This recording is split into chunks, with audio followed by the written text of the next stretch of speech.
नमस्कार, आप देख रहे हैं न्यूज लीडर। आपके साथ मैं हूं रेखा कड़ाकोटी और वक्त हो गया है आज के न्यूज बुलेटिन का। बुलेटिन में सबसे पहले बात होगी बकरीद को लेकर शहर शहर जारी बवाल की, जिसमें हम आपको बताएंगे कि कैसे मुंबई में एक बार फिर कुर्बानी को लेकर तनाव हो गया है, तो वहीं यूपी में कैसे सुरक्षा को लेकर खास इंतजाम किए गए। इसके बाद बात होगी अखिलेश यादव से जुड़े एक पोस्टर की, जिसमें आजम खान को अखिलेश यादव के साथ दिखाते हुए महिला विरोधी बताया गया है। इसके बाद बुलेटिन में बात करेंगे युवाओं की सबसे बड़ी समस्या यानी कि रोजगार से जुड़ी। अभी नीट को लेकर बवाल थमा भी नहीं था कि एसएससी की परीक्षा रद्द करने के बाद परीक्षार्थियों ने सड़क पर मोर्चा खोल दिया है। हम आपको ट्विशा के मौत केस से जुड़ी हुई अपडेट भी देंगे, जिसकी जांच अब सीबीआई ने अपने हाथों में ले ली है। इसके बाद हम आपको पेट्रोल डीजल की कीमतों में लगी आग के बारे में बताएंगे, जिसका असर अब आम लोगों की जेबों पर पड़ने लगा है।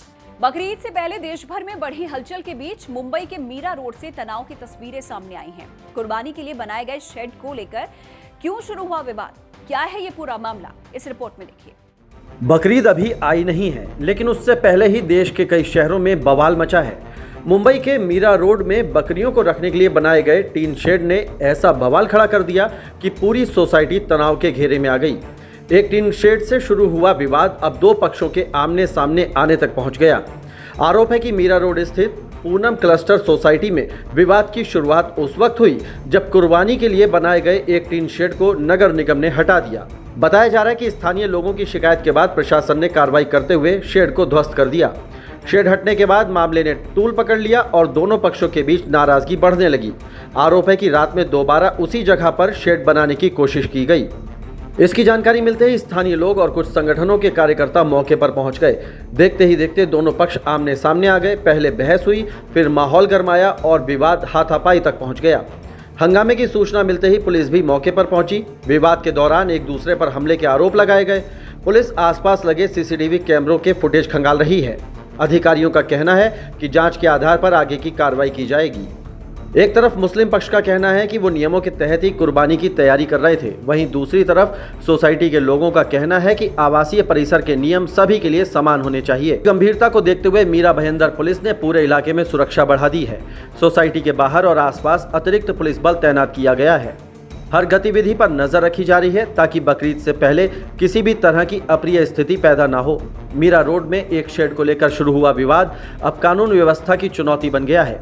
बकरीद से पहले प्रशासन अलर्ट पर है, पुलिस तैनात है और पूरे घटनाक्रम पर पैनी नजर रखी जा रही है। मीरा रोड विवाद के बीच सियासत ने भी मोर्चा खोल दिया। महाराष्ट्र सरकार के मंत्री नीतीश राणे ने बकरीद को लेकर ऐसा बयान दिया जिसने राजनीतिक बहस को और भड़का दिया है। उन्होंने कहा है कि हमें कहते हैं ड्राई होली खेलो, तुम वर्चुअल बकरा काटो। मोठे आमचे होळी आले, होळीचा सण आला, दिवाळी आलं तर पर्यावरणपूरक होळी मनवा, ड्राय होळी मनवा, फटाके वाजू नका। मग आता जी बकरी येते आहे ना, त्यांना सांगा जरा व्हर्च्युअल बकरी करा, कापू नका बकरी। हा हिम्मत तुमच्यामध्ये? कशाला प्राण्यांना त्रास देतात? कापा कम्प्युटरवर अशी चांगली बकरी दाखवा, हम बकरी काट रहे हैं असं दाखवा। नीतीश राणे यही नहीं रुके, उन्होंने मस्जिदों को लेकर बड़ा बयान दिया। नीतीश राणे ने कहा कि जहां जहां हिंदुत्व विचारधारा से चलने वाली सरकार है वहां इन मस्जिदों को ताला लगा देना चाहिए। नहीं, मगर हमारे इधर जहां जहां हिंदुत्व की सोच की सरकार है, फिर ये लोग मस्जिदों को सब ताला ही लगा देना चाहिए ना।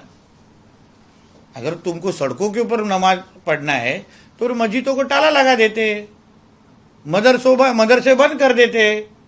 तुम पे जमीन पे ही अगर तुमको सिलेंडर ऊपर करने हैं ना, तो फिर तुम मस्जिदों को ताला लगा के बाजू में रख दो। नीतीश राणे के वर्चुअल बकरीद मनाने की सलाह पर महाराष्ट्र की सियासत गर्मा गई। एआईएमआईएम नेता वारिस पठान ने नीतीश राणे पर तीखा हमला बोला।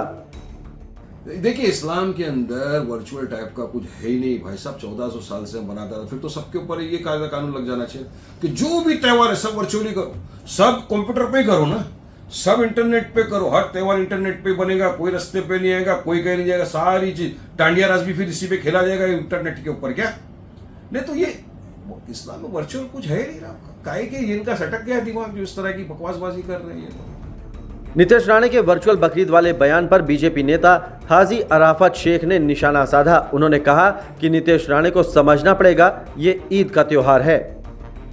कैसा है, नीतीश राणे जी को थोड़ा समझना पड़ेगा, ईद का त्योहार है और सबसे इम्पोर्टेंट बात ये, उनकी भी खुद की गोश्त की दुकान है, उनके पिताजी गोश्त की दुकान से ही आज मंत्री बने, मुख्यमंत्री बने, केंद्र सरकार के अंदर इतनी बड़ी ओहदे पे पहुंचे। उनकी खुद की होटल है चेंबूर में, जो उनकी माताजी के नाम पे होटल है, वहां पे बहुत अच्छा क्रैब मिलता है, अच्छी मच्छी मिलती है, मटन मसाला तो जोरदार मिलता है। तो नितेश राणे जी, आपको समझना पड़ेगा, आप आपकी दुकान की तरफ, मटन की दुकान की तरफ देखिए। कुछ ऐसी सपने देख के बातें नहीं करना चाहिए। मुंबई में माहौल गर्म है तो लखनऊ से भी कुछ मिलती जुलती तस्वीरें सामने आई हैं। मलिहाबाद के कसमंडी में विवादित किला मस्जिद स्थल पर प्रशासन ने किसी भी तरह की धार्मिक गतिविधि की अनुमति नहीं दी। एक तरफ हिंदू महासभा सुंदरकांड पाठ की मांग पर अड़ी है तो दूसरी तरफ प्रशासन ने विवादित किला मस्जिद स्थल पर नमाज अदा करने पर रोक लगा दी है। हालात को देखते हुए इलाके को पुलिस छावनी में तब्दील कर दिया गया है। इन सबके बीच बकरीद की तैयारियां भी जारी हैं। ईद उल अजहा से पहले लखनऊ के बकरी बाजारों में भारी भीड़ उमड़ रही है। वहीं बकरीद को लेकर सुरक्षा व्यवस्था के कड़े इंतजाम किए गए हैं। पुलिस प्रशासन ने सभी धार्मिक नेताओं के साथ बैठकें की हैं और सभी से शांति कायम रखने की अपील की है। सभी धर्मगुरुओं से वार्ता की गई है और कई चरणों की मीटिंग की जा चुकी है सभी कम्युनिटी के माननीय लोगों के साथ।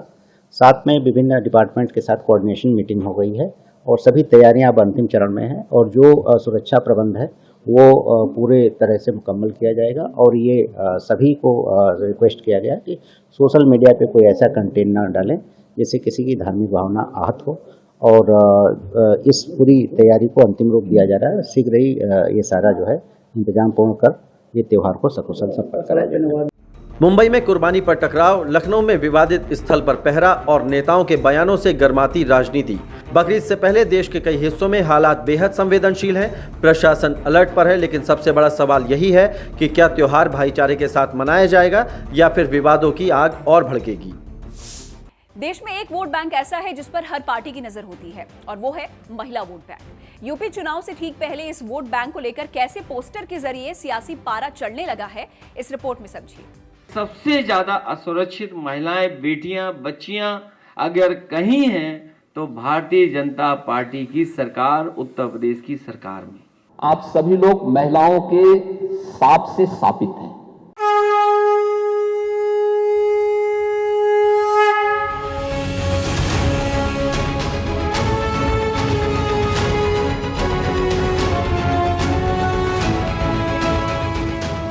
यूपी की सियासत में अब लड़ाई सिर्फ जाति और धर्म की नहीं बल्कि महिला वोट बैंक की भी है। शहर शहर तमाम राजनीतिक दलों के नए नए वादों के पोस्टर, बैनर लग रहे हैं। इसी बीच यूपी में अखिलेश यादव के खिलाफ लगे पोस्टर को लेकर घमासान मच गया है।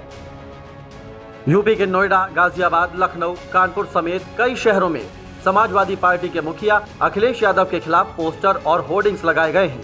पोस्टर में अखिलेश यादव को महिला विरोधी बताया गया है। पोस्टर में लिखा गया था महिला विरोधी सफाई।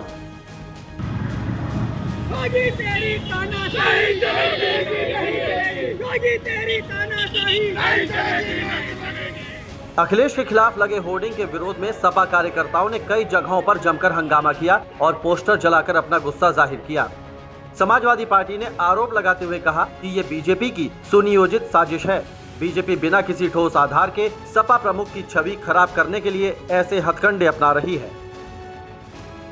भारतीय जनता पार्टी के लोगों ने हमारे नेता आदरणीय अखिलेश यादव जी के विरोध में जो इस तरीके से गंदा काम कर रहे हैं, महिला विरोधी साबित करने की कोशिश कर रहे हैं, जगह जगह होर्डिंगें लगवा रहे हैं। अगर इनमें हैसियत है तो सामने से वार करें, ये गंदा काम करना बंद कर दें। अगर सफाई अपने पे उतर आएगा तो इनके कहीं पता नहीं लगेगा ये लोग कहाँ पे खड़े हुए हैं। इसलिए हम लोग ये जो होर्डिंगें इन्होंने गंदा काम किया है इसको हटवाने का काम कर रहे हैं।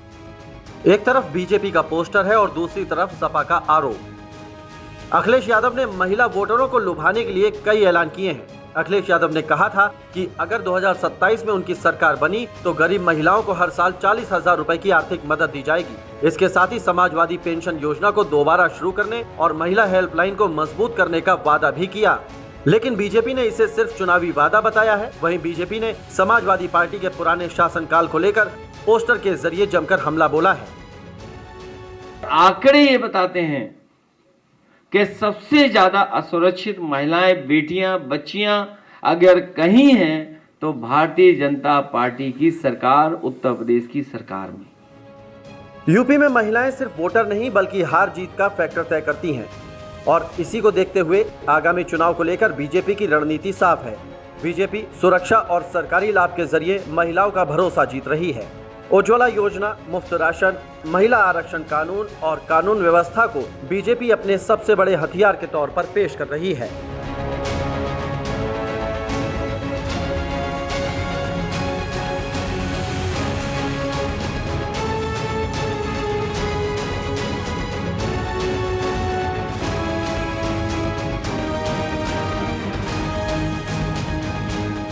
अगर आंकड़ों के लिहाज से बात करें तो यूपी में एसआईआर के बाद कुल वोटरों की संख्या 13.39 करोड़ हो गई है। अंतिम मतदाता सूची के मुताबिक यूपी में 6,09,09,525 महिला मतदाता हैं। यूपी की कई सीटों पर महिला मतदाता पुरुषों के बराबर या ज्यादा हैं। और यूपी में अगर महिलाओं के वोट एक तरफ शिफ्ट हुए तो 2027 चुनाव का पूरा नतीजा बदल सकता है और इसकी मिसाल देश के कई राज्यों में पहले ही दिख चुकी है। बंगाल चुनाव में महिलाओं के वोट ने बड़ा असर डाला। चुनाव में महिला सुरक्षा, महिलाओं को नकद प्रोत्साहन देने वाली कल्याणकारी योजनाएं और सीधे महिलाओं तक पहुंचने वाली स्कीम्स चुनाव का अहम मुद्दा बनी। बंगाल में बीजेपी और टीएमसी ने महिलाओं को लेकर अलग अलग कैंपेन चलाया था। बिहार में भी महिलाओं की बड़ी भागीदारी ने चुनावी नतीजों को प्रभावित किया। शराबबंदी से लेकर महिला योजनाओं तक महिला वोटरों ने सत्ता के समीकरण बदलने में अहम भूमिका निभाई। अब यूपी में भी सभी दल इसी फॉर्मूले पर काम कर रहे हैं। यानी 2027 का यूपी चुनाव सिर्फ बीजेपी बनाम सपा की लड़ाई नहीं होगी, बल्कि ये लड़ाई होगी किसके साथ जाएगी आधी आबादी। बहरहाल सबकी नजरें उत्तर प्रदेश के आने वाले विधानसभा चुनाव पर टिकी हैं। नीट के बाद अब एसएससी अभ्यर्थियों में नाराजगी है। वजह है देश के कई हिस्सों में अचानक परीक्षा रद्द करने का फरमान, जिससे बड़ी संख्या में छात्र अपने कमरे से निकलकर सड़कों पर प्रदर्शन के लिए उतर गए हैं। नीट परीक्षा के महाविवाद के बीच देश में एक और परीक्षा पर ताला लग गया है। यूपी और बिहार के एग्जाम सेंटर्स पर टेक्निकल और एडमिनिस्ट्रेटिव कमियों का बहाना बनाकर एसएससी जीडी का एग्जाम अचानक सस्पेंड कर दिया गया। सेंटर के गेट पर जैसे ही कैंसिल का बोर्ड टंगा, सालों से तैयारी कर रहे युवाओं के सब्र का बांध टूट गया और देखते ही देखते यूपी और बिहार के कई जिलों में छात्रों का हिंसक प्रदर्शन शुरू हो गया। अभी देश नीट परीक्षा के पेपर लीक के झटके से उबरा भी नहीं था कि सरकारी नौकरी का सपना देखने वाले छात्रों को बड़ा झटका लग गया। यूपी के प्रयागराज, कानपुर, लखनऊ और गोरखपुर समेत कई केंद्रों पर परीक्षा रद्द करनी पड़ी। घटना से नाराज छात्रों ने जमकर बवाल मचाया और तोड़फोड़ की। छात्रों ने आरोप लगाया कि पेपर लीक करने की साजिश हुई है। ये तस्वीरें कल 25 मई की हैं। यूपी के प्रयागराज के एक परीक्षा सेंटर पर छात्रों ने भारी बवाल काटा। सीता सिंह महाविद्यालय में गुस्साए छात्रों ने जमकर तोड़फोड़ की। ये तस्वीरें राजधानी लखनऊ की हैं। परीक्षा रद्द होने के बाद छात्रों ने प्रशासन मुर्दाबाद के नारे लगाए। भारी अव्यवस्था की वजह से छात्रों का रोष देखने को मिला। छात्रों ने सड़क जाम कर सरकार के खिलाफ मोर्चा खोल दिया। लखनऊ से आई इन तस्वीरों को देखिए। सैकड़ों छात्र परीक्षा केंद्र के बाहर हंगामा कर रहे हैं। एसएससी जीडी परीक्षा रद्द होने के बाद कृष्णानगर में छात्रों का गुस्सा फूट पड़ा। नाराज अभ्यर्थियों ने विरोध प्रदर्शन करते हुए जमकर हंगामा किया। छात्रों का कहना है कि बार बार परीक्षा रद्द होने से उनके भविष्य के साथ खिलवाड़ किया जा रहा है। यूपी के कानपुर में श्रीमती रामकली इकबाल बहादुर ऑनलाइन सेंटर पर भी तोड़फोड़ की घटना सामने आई। यहां एसएससी जीडी परीक्षा के दौरान 399 अभ्यर्थियों की क्षमता वाले केंद्र के लिए 819 परीक्षार्थियों के एडमिट कार्ड जारी कर दिए गए। बैठने की पर्याप्त व्यवस्था न होने के कारण विवाद खड़ा हो गया, जिसके बाद मौके पर भारी अफरा तफरी मच गई। इसके बाद छात्र सड़क पर उतर आए और हंगामा करने लगे। अव्यवस्था बढ़ने पर परीक्षा रद्द कर दी गई, जिससे अभ्यर्थियों में नाराजगी फैल गई। गुस्साए छात्रों ने कानपुर प्रयागराज नेशनल हाईवे को पूरी तरह जाम कर दिया। जब पुलिस ने रास्ता साफ कराने की कोशिश की, सूचना पर पहुंची पुलिस ने खदेड़ा तो केंद्र में तोड़फोड़ करने लगे, जिसके बाद डीसीपी पूर्वी सत्यजीत गुप्ता ने अभ्यर्थियों को समझाने की कोशिश की। इस दौरान करीब 4 घंटे तक परीक्षार्थियों ने सेंटर के बाहर जमकर हंगामा किया। डीसीपी के काफी समझाने के बाद परीक्षार्थी मान गए और सेंटर से चले गए। प्रयागराज में भी छात्रों में उबाल देखने को मिला। प्रयागराज के एक परीक्षा सेंटर पर छात्रों ने भारी बवाल किया। सीता सिंह महाविद्यालय में गुस्साए छात्रों ने जमकर तोड़फोड़ की। करीब 3 घंटे तक ये बवाल चलता रहा। गोरखपुर के सेंट एंड्रयूज डिग्री कॉलेज केंद्र पर भारी अव्यवस्था होने पर परीक्षार्थियों ने कॉलेज गेट पर जमकर हंगामा किया। एसएससी हाय हाय के नारों के साथ गोरखपुर में छात्रों ने सड़क जाम कर नाराजगी जताई। क्या मामला था? मामला ये है, हमारा पेपर 3 बजे एंट्री है, 4:30 बजे गेट क्लोजिंग, 4 बजे गेट क्लोजिंग है। हम लोग यहाँ 3 बजे से आके खड़े, आधे बच्चों का पेपर हो रहा, आधे बच्चों को अंदर ही नहीं ले जाने दे रहे हैं। बताइए, बोल रहे हैं एडमिट कार्ड जमा कर दो, बाद में आना, तुम लोगों को नोटिफिकेशन जाएगा। ये बताइए, इतने दूर से आए हैं, वही से पेट्रोल नहीं मिल रहा है यहाँ पे। बताइए हम लोग, ये बताइए दोबारा नोटिफिकेशन कैसे आएगा, क्या प्रूफ है? बताइए, हम लोग उतने दूर से आए, क्या करें? यहाँ पे जो है क्या किया हम लोगों ने, ये रोड धरना प्रदर्शन कर रहे हैं भाई। हम लोग कुछ तो पता चलना चाहिए हम लोगों के साथ क्या हो रहा है। हम लोगों को भविष्य के साथ खिलवाड़ हो रहा है। यहाँ पे जो 83 लोगों का यहाँ पेपर आया है, यहाँ एसएससी जेडी वाला, यहाँ पे लोगों को समझिए 200 किलोमीटर से लोग आए हुए हैं। यहाँ कुछ लोगों का पेपर हो रहा है, कुछ लोगों का हो ही नहीं रहा है। ये कहाँ का नियम है कि जो आधे लोग पेपर में बैठा के पेपर दिलवाया जा रहा है, आधा सीट कह रहे हैं कि मेरे पास सीट ही नहीं है। ये कहाँ का नियम कानून है? इतना बड़ा कॉलेज है, ये आज का कॉलेज भी नहीं है, बहुत पुराना कॉलेज है। और यहाँ के लोगों की जो है सभ्यता देखिए, पुलिस प्रशासन भी लगी हुई है, उसके बाद एंट्री नहीं मिल रहा, आधे लोगों का पेपर हो रहा है। मैं यही सरकार से निवेदन करूंगा और ये पुलिस प्रशासन जो है, इनसे भी निवेदन करूंगा कि जल्दी से जल्दी इसको जो है तो परीक्षा को रद्द करवाया जाए, या तो फिर दूसरा परीक्षा इसको तारीख दे दिया जाए इसको। परीक्षा रद्द की आग यूपी से बिहार तक भड़क उठी। बिहार के मुजफ्फरपुर में परीक्षा रद्द होने की खबर मिलते ही हजारों परीक्षार्थियों का गुस्सा फूट पड़ा। शहर के बीवी कॉलेज कैंपस स्थित आदर्श ऑनलाइन परीक्षा केंद्र पर बड़ी संख्या में छात्र छात्राओं ने इकट्ठा होकर विरोध जताया। तो सबसे बड़ा सवाल यही है कि आखिर कब तक देश का यूथ इस लचर सिस्टम की बलि चढ़ता रहेगा? पहले नीट और अब एसएससी। आखिर युवाओं के भविष्य से ये खिलवाड़ कब रुकेगा?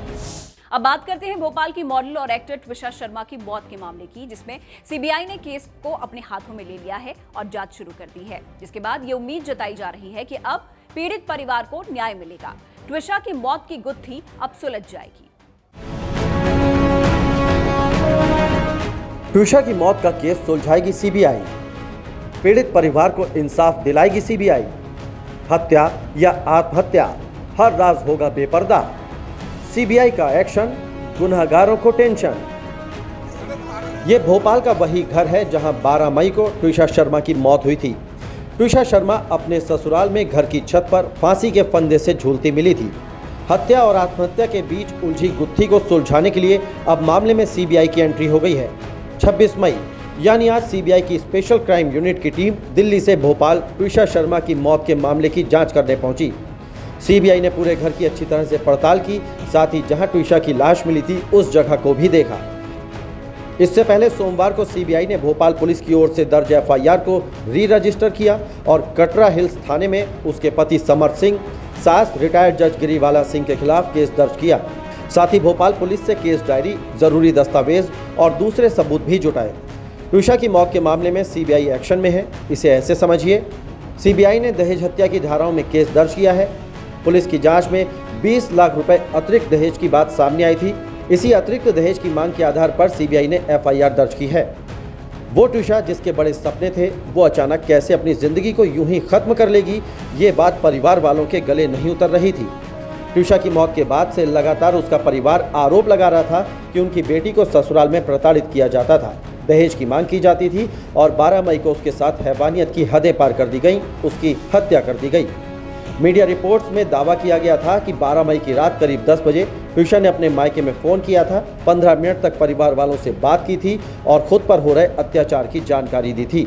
लेकिन इसी बीच उसका पति समर्थ कमरे में आ गया, जिसके बाद फ़ोन कट गया और फिर थोड़ी देर बाद ससुराल से मायके में फ़ोन आया तो बताया गया कि ट्विशा सांस नहीं ले रही है।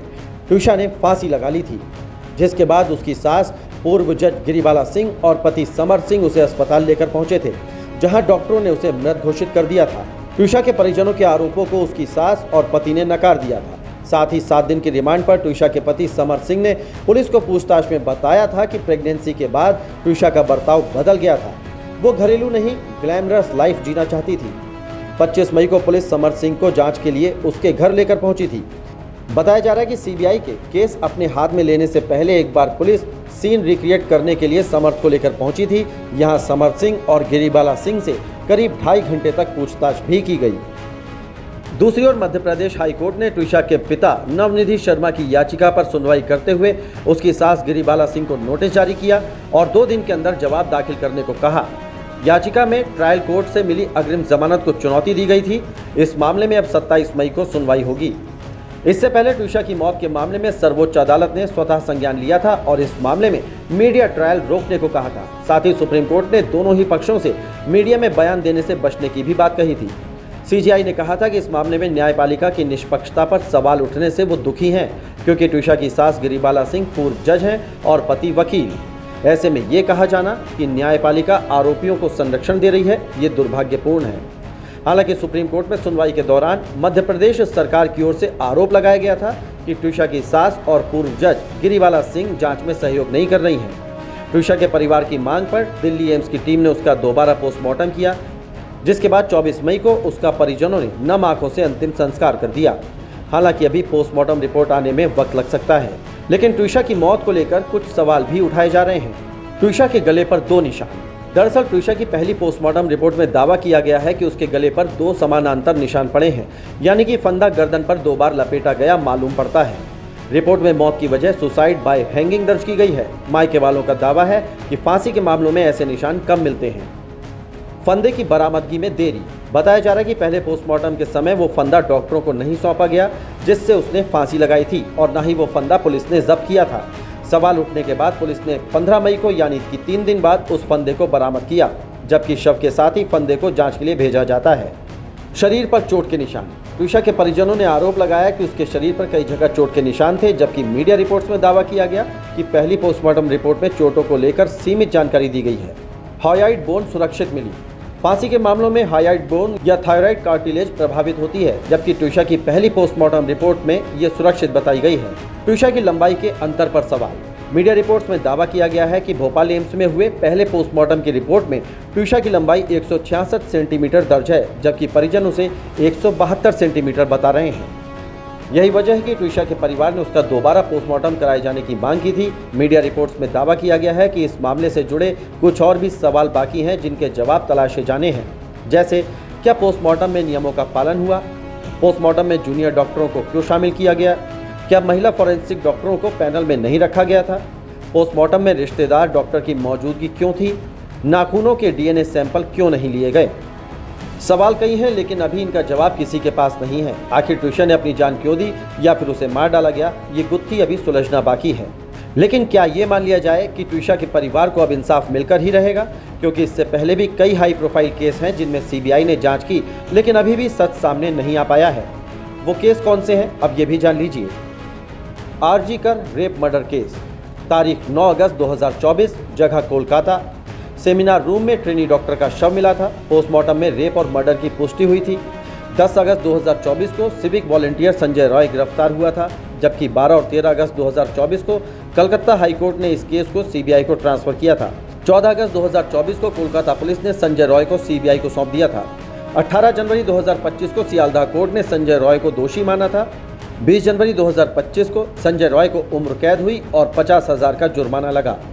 21 मई 2026 को कलकत्ता हाई कोर्ट ने सीबीआई को नई एसआईटी बनाने का आदेश दिया और 25 जून तक रिपोर्ट मांगी है। सुनवाई के दौरान सीबीआई ने अपनी जांच रिपोर्ट भी पेश की थी, लेकिन परिवार ने आरोप लगाया था कि एजेंसी ने कोई जांच नहीं की। इसके बाद ही कलकत्ता हाई कोर्ट ने सीबीआई को नए सिरे से जांच करने को कहा था।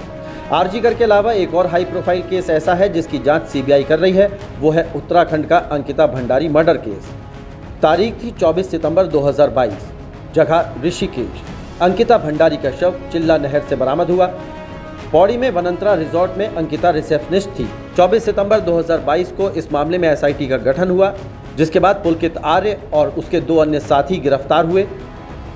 अंकिता के माता पिता ने सीबीआई जांच की मांग की थी, जिसके बाद जनवरी 2026 में सीएम धामी ने सीबीआई जांच की सिफारिश की और फरवरी 2026 में सीबीआई ने इस मामले में नया केस दर्ज किया। अंकिता भंडारी केस में अभी सीबीआई की जांच जारी है। हालांकि अभी इस मामले में पूरी तरह से खुलासा नहीं हो पाया है। इसी तरह से नोएडा के बहुचर्चित आरुषि हेमराज मर्डर केस की भी बात करना जरूरी है। इसमें भी सीबीआई जांच सवालों में आई। तारीख थी 16 मई 2008, जगह नोएडा। आरुषि और उसके नौकर हेमराज की हत्या। जांच में सीबीआई की थ्योरी बार बार बदली। इस मामले में राजेश और नुपुर तलवार को दोषी करार दिया गया। 2017 में इलाहाबाद हाईकोर्ट ने आरुषि के माता पिता राजेश और नुपुर तलवार को सबूतों के अभाव में बरी कर दिया। इन तीनों हाई प्रोफाइल केस में अभी सीबीआई की जांच किसी निष्कर्ष तक नहीं पहुंची। ऐसे में भोपाल की ट्विशा शर्मा की मौत के मामले में सीबीआई की जांच में क्या निकलता है, ये देखने वाली बात होगी। तेल कंपनी ने एक बार फिर पेट्रोल और डीजल की कीमतों में इजाफे का ऐलान किया है, जिसके बाद मुंबई भोपाल में पेट्रोल की कीमत 110 रुपए प्रति लीटर के पार चली गई है। अब सवाल यह है कि आने वाले दिनों में तेल की कीमतों में बढ़ोतरी का क्या असर होगा। मई के महीने में महंगाई की मार झेल रही आम जनता की जेब पर एक और बड़ा झटका लगा है। सोमवार 25 मई को पेट्रोल और डीजल करीब 3-3 रुपए महंगा हुआ था और आज मंगलवार को दिल्ली में सीएनजी की कीमतें बढ़ गई हैं। सीएनजी के दामों में इजाफे के साथ अब आपका घर से ऑफिस तक का सीएनजी कार वाला सफर महंगा हो गया है। जो सीएनजी अब तक दिल्ली में 81 रुपए 9 पैसे प्रति किलो मिल रही थी, उसी सीएनजी के लिए अब आपको 83 रुपए 9 पैसे चुकाने होंगे।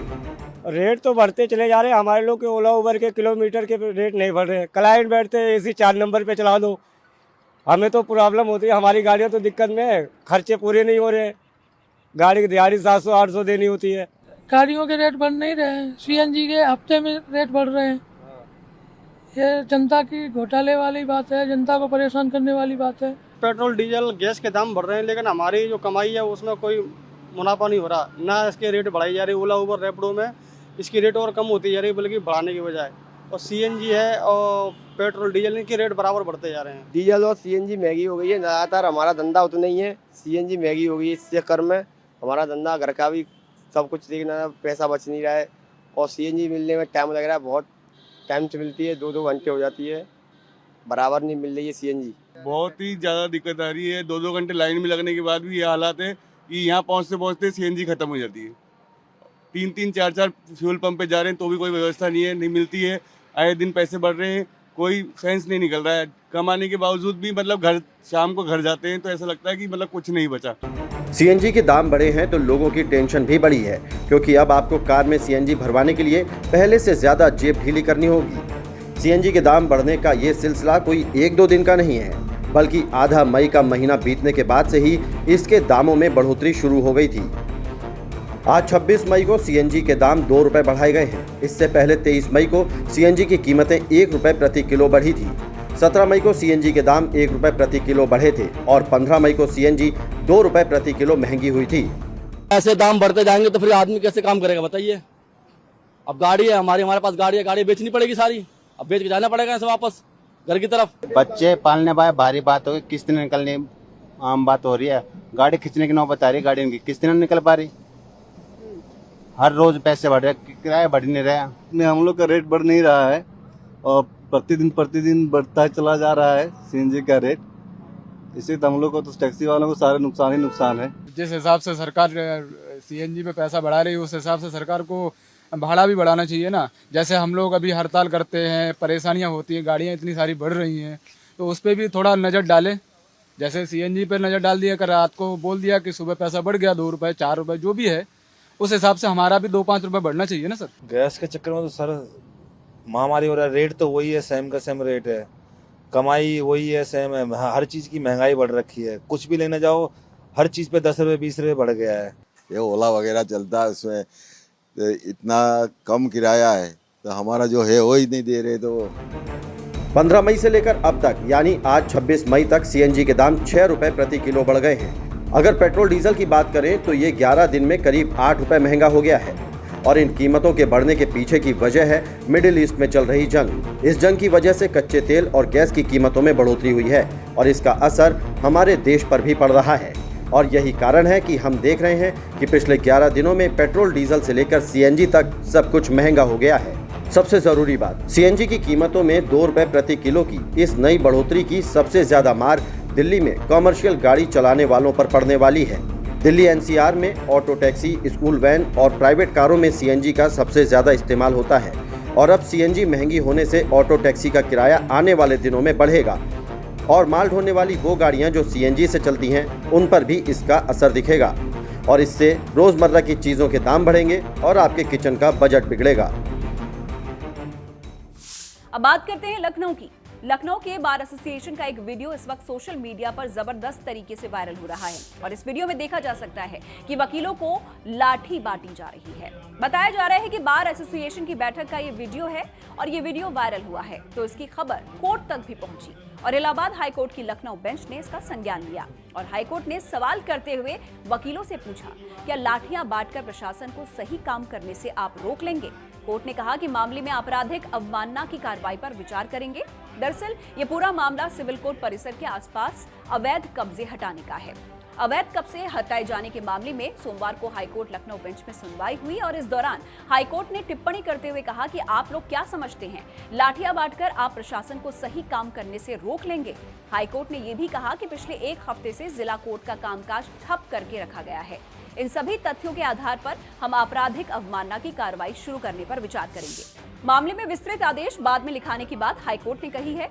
हाईकोर्ट ने लाठियां बांटने और न्यायिक कार्य ठप करने को लेकर सिविल कोर्ट के वकीलों की ओर से मौजूद एडवोकेट से सवाल किए हैं। वकीलों की ओर से कहा गया है कि अतिक्रमण को चिन्हित किए बिना ही नगर निगम ने कार्रवाई की है और ये भी कहा गया है कि एक फोटोकॉपी की दुकान जिसका किराया जिला कोर्ट को जाता है उसे भी तोड़ दिया गया।